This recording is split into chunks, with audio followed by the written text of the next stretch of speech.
Mais nous sommes des croyants et nous devons rendre grâce à Dieu. Et c'est ça.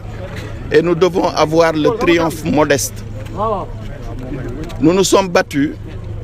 En face, nous avions des adversaires déterminés à faire barrer la route à notre client,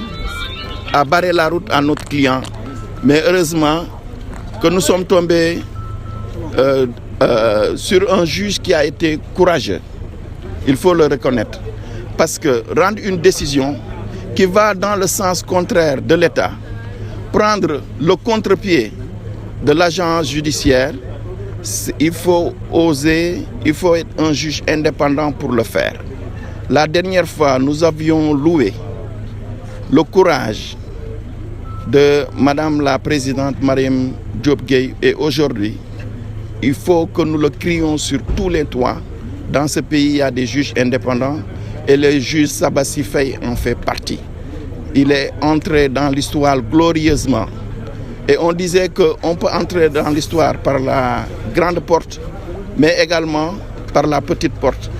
Lui, il n'est pas entré tristement dans l'histoire, il est entré glorieusement dans l'histoire en rendant justice à un citoyen sénégalais qui a été persécuté. Persécuté comme on n'a jamais persécuté un homme politique. Et aujourd'hui, donc, il a été rétabli dans ses droits. On a essayé de faire croire que, pour ne pas entrer dans des arguments techniques, qu'on l'avait dûment radié. Mais le juge a dit que tout ce qui a été fait est nul et de nul effet. Et le juge a ordonné, a demandé aux services compétents du ministère de l'Intérieur de le réintégrer, de l'inscrire sur les listes afin qu'il puisse, comme tous les Sénégalais qui prétendent à diriger ce pays, donc d'aller compétir en vue des élections présidentielles. Il faut dire qu'on est satisfait du verdict, c'est le moins que l'on puisse dire. Nous avons aussi le triomphe modeste, parce que nous estimons qu'un pan de la justice reste encore debout. Pour nous, c'est extrêmement important. Et le juge, il est gardien des libertés. Aujourd'hui, le juge Sabassi Faye a montré de l'indépendance.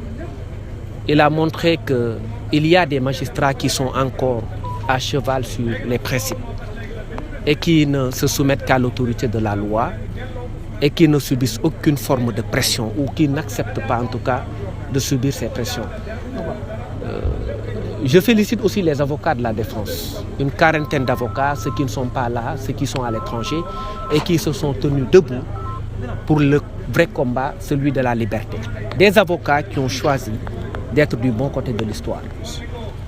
Et donc le juge Sabassi Faye a rétabli M. Ousmane Sonko sur les listes électorales, avec une injonction donnée à l'administration de le faire. On peut garder espoir. Nous continuerons le combat. C'est un premier acquis que nous prenons. Mais nous allons continuer le combat. Et comme je vous l'ai dit, ayons le triomphe modeste. Et continuons encore à nous battre pour le triomphe de la démocratie. Saïd Larifou du barreau de Moroni aux Comores. C'est une victoire. Il faut la savourer.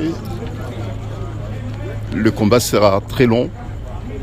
Mais nous savourons avec un immense plaisir cette première étape qui est une étape victorieuse. Dans une démocratie, il faut les institutions, mais il faut aussi des hommes courageux, solides. Et nous pouvons dire que nous avons été très très bien servis. Personnellement, j'ai une immense satisfaction d'avoir, avec mes éminents confrères, contribué à la consolidation des valeurs et puis de l'héritage démocratique de ce grand pays qui est le Sénégal. La décision d'aujourd'hui va inspirer d'autres juridictions de d'autres pays également. C'était une contribution mais très précieuse que le Sénégal, une nouvelle fois, donne à l'Afrique et puis au monde entier. Et d'autres pays africains, et j'en suis certain, d'autres magistrats des autres pays, j'en suis certain, vont s'inspirer du courage, de l'institution judiciaire du Sénégal qui se détache de plus en plus des autres pouvoirs également. Maître, quelle aura des effets sur les autres affaires en cours, notamment les fiches de parrainage ou encore l'affaire Adji Sarr? Bon, sur l'affaire du parrainage, sans doute, puisque M. Sonko est rétabli dans ses droits en tant que citoyen sénégalais. Il retrouve ses droits politiques. Bon, donc, bien sûr qu'il sera candidat, plus que candidat encore. Quelle est la prochaine étape judiciaire pour vous, les avocats? Bah, écoutez, la prochaine étape, elle est politique. Pour nous, il n'y a pas d'étape judiciaire encore. Il est vrai satisfait, mais très fier du juge qui a rendu la décision. Il a fait montre d'un courage énorme. Et tout le monde a été surpris et déçu par l'attitude de l'État du Sénégal, qui, après avoir nommé un juge, propose sa récusation en pleine audience. Comment est-ce que cela a pu se faire? Est-ce que le juge a refusé de céder aux tentations? Est-ce que c'est parce que le juge n'a pas eu à donner des signes qu'il aurait peur de menaces? En tout état de cause, il y a une raison.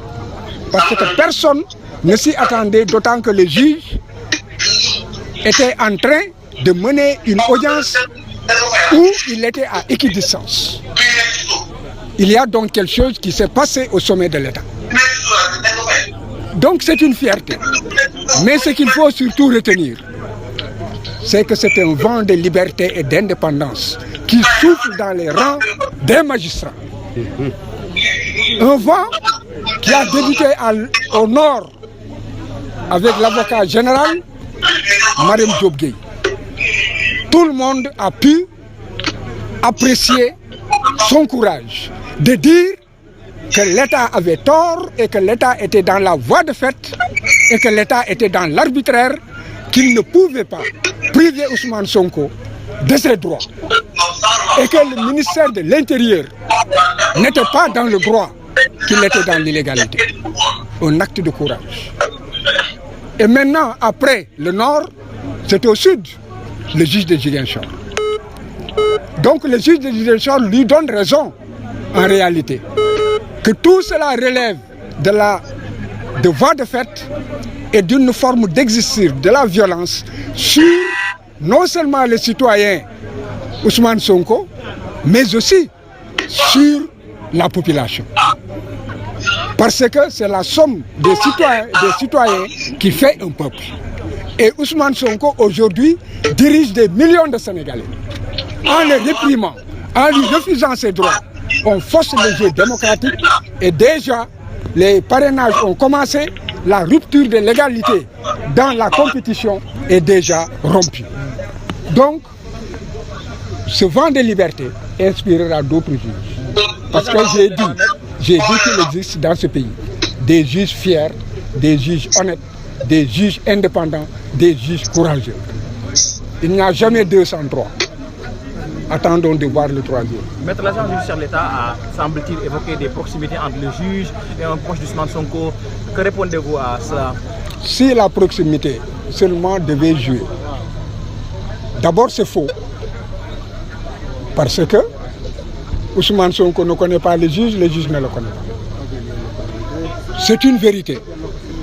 Mais l'État dit que le juge aurait un frère qui serait un collègue de Ousmane Sonko. On n'a jamais parlé, il n'y a pas de lien de subordination. Il n'existe il n'y a pas de lien de parenté. Il n'y a pas de lien d'amitié. Et il n'est pas dit que le juge connaît Ousmane Sonko. Alors, mais c'est quoi la conséquence maintenant? Est-ce que cela veut dire qu'Ousmane Sonko va être candidat? Est-ce qu'il y aura une incidence sur les autres affaires judiciaires? La candidature d'Ousmane Sonko est une exigence sociale, c'est une exigence du peuple sénégalais. Est-ce que juridiquement c'est possible maintenant? Juridiquement, Ousmane Sonko doit être candidat. Nous nous battrons et le dernier mot appartient au peuple sénégalais. À partir de la décision de Ziguinchor, on peut dire que c'est acté? À partir de la décision de Ziguinchor, dès demain, il devrait pouvoir commencer les parrainages. Merci.